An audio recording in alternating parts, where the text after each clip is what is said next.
नमस्कार, मैं हूं आकर्षण उपल और इस समय आप ये सीधी तस्वीरें देख रहे हैं करनाल के मर्चरी हाउस से, जहां पर आप देख सकते हैं कि कल्पना चावला मर्चरी हाउस में आप देख सकते हैं कि महज 16 साल की एक लड़की ने खुदकुशी कर ली। बताया जा रहा है कि लड़की की शिकायत पर कुछ लड़कों के ऊपर रेप का मामला दर्ज करवाया गया था, लेकिन उस लड़की ने उन आरोपियों से परेशान होकर किस तरह से सुसाइड कर लिया, घर छोड़ दिया, दुकान छोड़ दी, रास्ते बदल लिए, लेकिन बावजूद इसके उन्हें न्याय नहीं मिल पाया। आप सभी लोगों से अपील, जो भी लोग इस वीडियो को, इस खबर को देख रहे हैं, इसे साथ के साथ शेयर जरूर कर दें। सीधी तस्वीरें करनाल के कल्पना चावला में जो मर्चरी हाउस है वहां से आप देख रहे हैं, जहां पर महज 16 साल की एक लड़की ने खुदकुशी कर अपनी जान दे दी। और बताया जा रहा है कि क्योंकि न्याय व्यवस्था के लिए दर दर की ठोकरें खा रहे थे, आरोपियों के ऊपर कोई सख्त कार्रवाई नहीं हो रही थी। इसी को लेकर जो परिवार है काफ़ी ज़्यादा परेशान था। कोर्ट के अंदर वो एक छोटा मोटा रेडी का लगाने का काम करते थे, लेकिन बावजूद इसके उन्हें न्याय नहीं मिल पाया।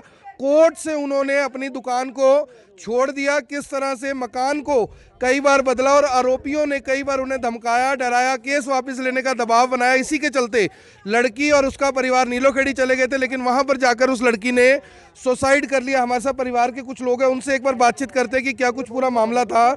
सर, क्या नाम है आपका और पूरा क्या मामला था? काफ़ी दुखदायी घटना है। लेकिन मामा अंदर है उसका जी।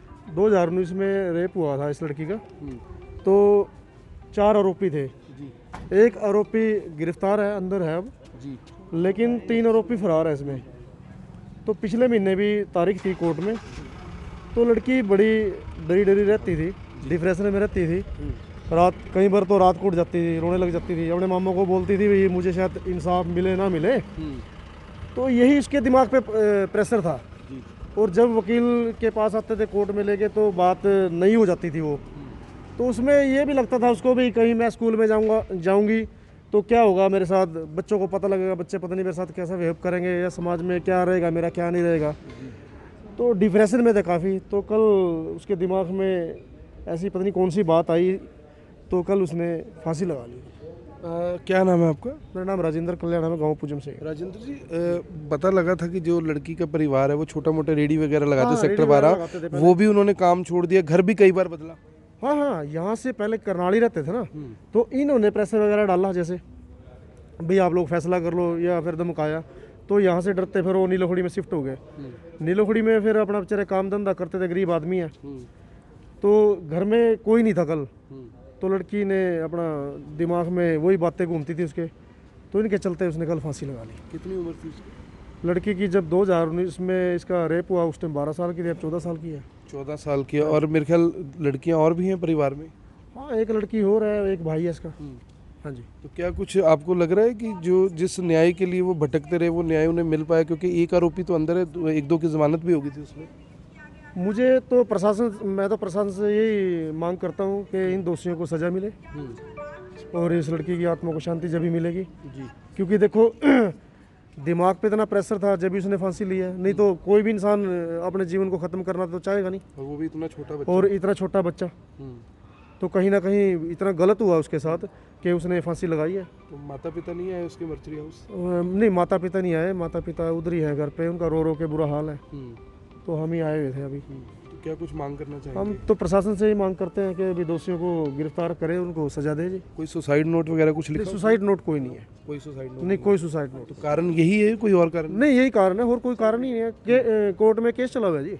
पिछले महीने भी तारीख थी। और परिवार भी काफ़ी गरीब है। हाँ, काफ़ी गरीब परिवार है। रेडी वगैरह लगाते थे पहले, करनाल कोर्ट में भी लगाते थे, अपना चाय वगैरह लगाते थे बेचारे। यहाँ से भी शिफ्ट होके यहाँ से करके फिर अपना नीलोखड़ी रहने लग गए। समझौते का दबाव बना रहे थे? समझौते का दबाव था। तो आपकी लड़की से कभी बात हुई थी इस बारे में? नहीं, मेरी लड़की से कभी बात नहीं। मेरी लड़की से जब बात हुई थी, जब कोर्ट में आए थे ना, जब बात हुई थी, माता पिता से तो खैर अक्सर होती रहती थी, वो परेशान ही रहते थे इस मामले के दौरान ही परेशान रहते थे। तो आप समझ सकते हैं कि किस तरह से महज 12 साल की लड़की का रेप होता है, गैंग रेप होता है। पॉक्सो एक्ट में मामला भी दर्ज था। इस मामले की मुझे जानकारी है, 2019 का ये मामला है। और वहीं आस पड़ोस के कुछ लड़के थे, 3 लड़के थे शायद उसमें, और 1-2 की उसमें ज़मानत हो गई थी। लेकिन एक जो मुख्य आरोपी बताया जा रहा है वो अंदर था कहीं ना कहीं। गाँव के जो लोग हैं वो बता रहे हैं कि माता पिता का रो रो कर काफ़ी ज़्यादा बुरा हाल है। आप सभी से अपील, इस वीडियो को देखने वाले इस वीडियो को साथ के साथ शेयर ज़रूर करते हैं। जो परिवार से, पड़ोस से लोग आए हुए थे वो हमारे साथ है। सर, क्या नाम है आपका? मेरा नाम जोनी है। जॉनी जी, जो बच्चे की डेथ हुई है, नाबालिग बच्ची थी छोटी, कोई सुसाइड नोट वगैरह भी कुछ नहीं, सुसाइड नोट कुछ नहीं छोटा है। लड़की डिप्रेशन में थी, मानसिक तनाव था लड़की के ऊपर। तो क्या कारण बताया, पता लगा आपको? बस कारण यही था भी लड़की के जैसे बयान होने थे ना, वकील अजीब अजीब से सवाल पूछता था उसको। लड़की डिप्रेशन में थी, मैं बताओ क्या मौका, क्या हुआ, कैसे हुआ। अब लड़की ने बताया मेरे साथ तो ये घटना हुई है। तो वो डिप्रेशन में थी भी, मैं बार बार क्या बोलूँ, मेरे को शर्म आती है।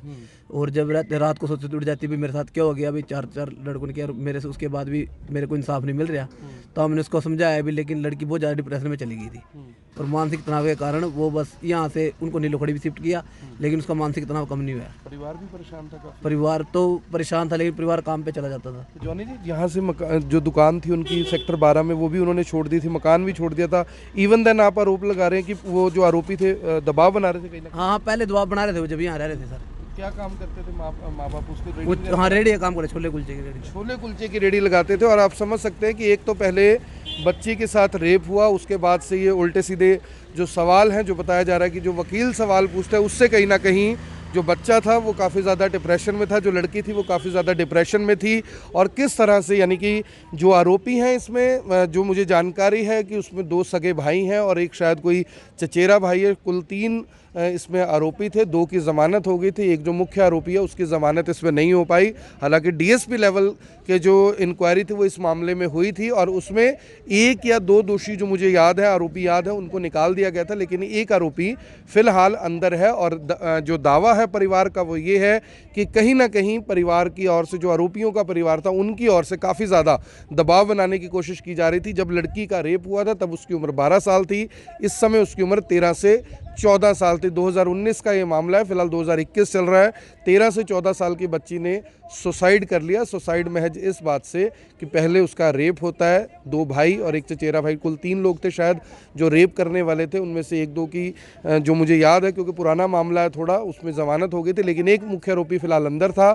लेकिन परिवार की ओर से दावा है कि काफ़ी ज़्यादा दबाव बनाया जा रहा था कि वो समझौता कर ले, इस मामले को वापस ले ले। लेकिन वकीलों की तरफ से बताया जा रहा है कि काफ़ी ज़्यादा जो सवाल थे, आप समझते हैं कि वो भी एक कानूनी प्रक्रिया है, उसके तहत वो जो सवाल पूछे जाते थे उससे काफ़ी ज़्यादा जो लड़की थी वो निराश थी, जो नाबालिग बच्ची थी वो काफ़ी ज़्यादा निराश थी। उसे लगता था कि मैं स्कूल जाऊँगी तो शायद लोग मुझे अच्छी नज़र से नहीं देखेंगे। घर बदल लिया, माँ बाप कुलचे छोले की छोटी मोटी रेडी लगाते थे, उन्होंने अपना यानी कि यहाँ से जगह बदल ली, नीलोखेड़ी में मकान ले लिया और नीलोखेड़ी जाकर जब कल परिवार में कोई नहीं था तो उस लड़की ने सुसाइड कर लिया। हालांकि सुसाइड नोट नहीं छोड़ा गया, लेकिन परिवार अपनी ओर से ये दावा ज़रूर कर रहा है कि लड़की ने सुसाइड ही किया है और कारण यही है कि जो आरोपी पक्ष है उनकी तरफ से दबाव बनाया जा रहा था। आप देख रहे हैं IVN 24, मैं हूं आकर्षण उपल, करनाल के कल्पना चावला मेडिकल कॉलेज के मर्चरी हाउस से आप सभी के साथ लाइव। इस वीडियो को देखें भी, इसे शेयर भी करें कि कैसे एक मासूम बच्ची ने सिर्फ इसलिए अपनी जान दे दी क्योंकि उसे न्याय नहीं मिल रहा था। यही परिवार का दावा है। धन्यवाद।